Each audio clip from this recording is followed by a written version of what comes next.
What's up, the YouTube?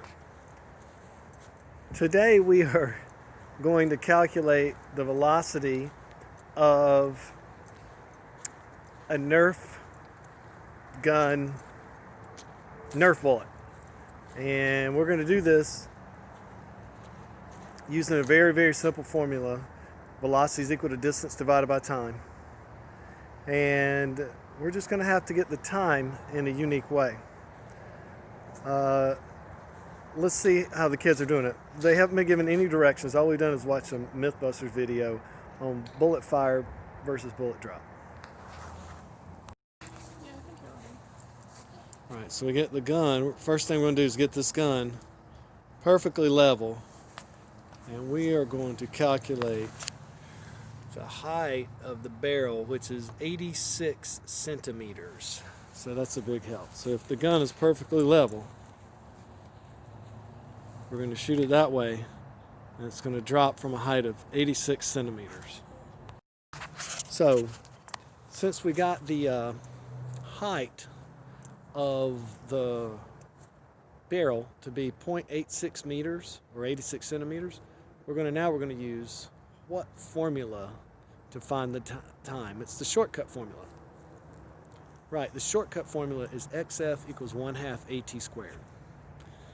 So with a little algebra 1, you end up with 0.86 divided by 4.9, and then you square root that. What do you get when you get that? When you do that math, the answer is about 0.42 seconds. So this bullet, this Nerf bullet, if it goes straight, it will fly for 0.42 seconds before it hits the ground. Let's watch.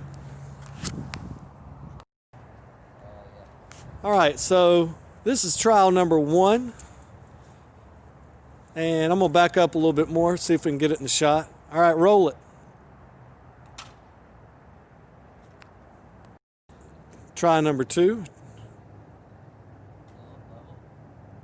That looks level. Okay, I think we got that in the shot. Trial number 3.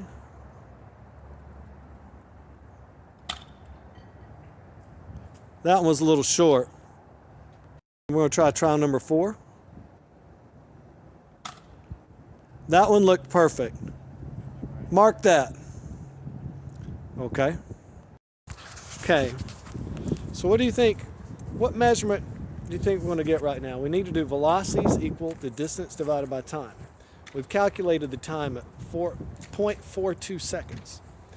So what do you think we're going to measure by firing the gun over and over? We're going to try to find the average what? That's right, we're going to find the distance. So those guys are going to keep shooting that gun. They're going to find the average distance that the Nerf bullet flies, and then they're going to measure it. And then very, very simply, we're going to use velocities equal to distance divided by time to calculate the velocity of a Nerf bullet. Rolling. Woo, boy, that one went. Okay, let's see it again.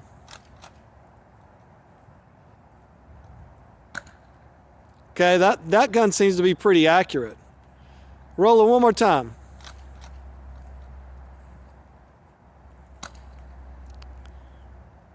Okay, so you have 3. I'd take that middle one. That looks very good. Okay, that's it for down here. We're going to go upstairs. We're going to math this thing out. We're going to do all the math. Prove ourselves right. I think the 2 guns from these 2 groups are a little bit different. And there's the other guys over there. All right, let's do it. All right. So, we were down there. We'll draw a little diagram of our lab here, okay? We had 2 different groups. Boom, we had a chair set up, and we had the gun shooting off the chair, right? And the height of both of y'all, the height was 0.86 meters, right? So we did XF equals 1/2 AT squared to solve for T. So 0.86 meters is equal to 4.9, because that's 1/2 of A, t squared, 0.86 divided by 4.9 square root, and that gave us 0.42 seconds, right? Everybody agree with that? Group number 1, boys. We'll call it the boys group. What was the average flight of your Nerf bullet?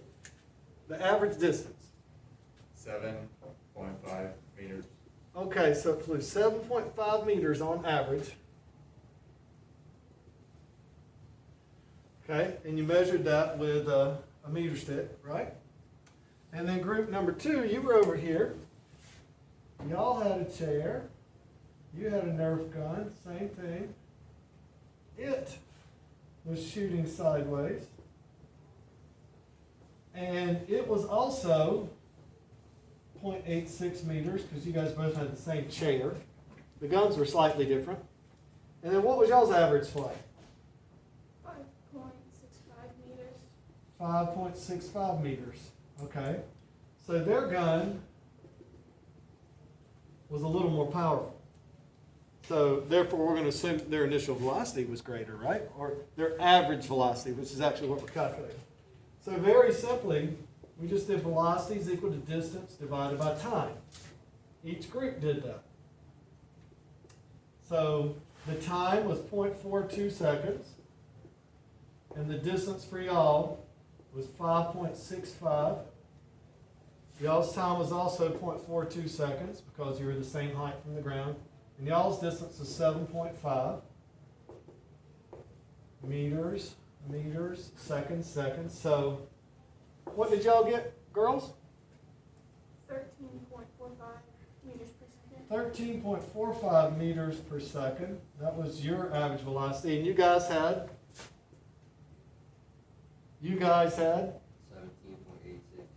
17.86 meters per second. Really, we'd have to say 17.9.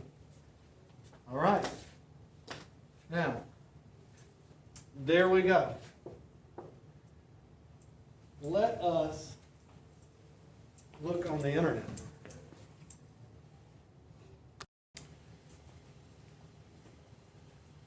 So we looked up on the internet. Nerf dart velocity should be 30 to 45 miles per hour. And then when we look at our group's results, 13.45 meters per second is 30 miles per hour. And 17.86 meters per second is 40 miles per hour. So our results are right in the range of accuracy for what we would expect from a Nerf gun. So it worked out very well. So you did a good job. Last thing I want to say. The difference between this and what the Mythbusters did was the Mythbusters were just trying to compare, right, the dropping bullet to the shooting bullet. So their math was a little bit different. We were just trying to find the velocity of the Nerf dart. Does that make sense? So that's the only difference in the two experiments.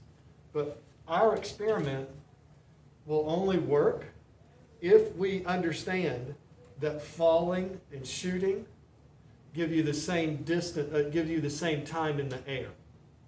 That has to be an understood principle, or none of the math that we did, or none of our experiment makes any sense whatsoever.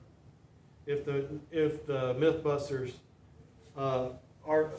video wasn't true, that a bullet being fired and a bullet being dropped are in the air for the exact same amount of time, which we know that it is, then this wouldn't have made any sense, right? We couldn't have used this time to calculate the velocity.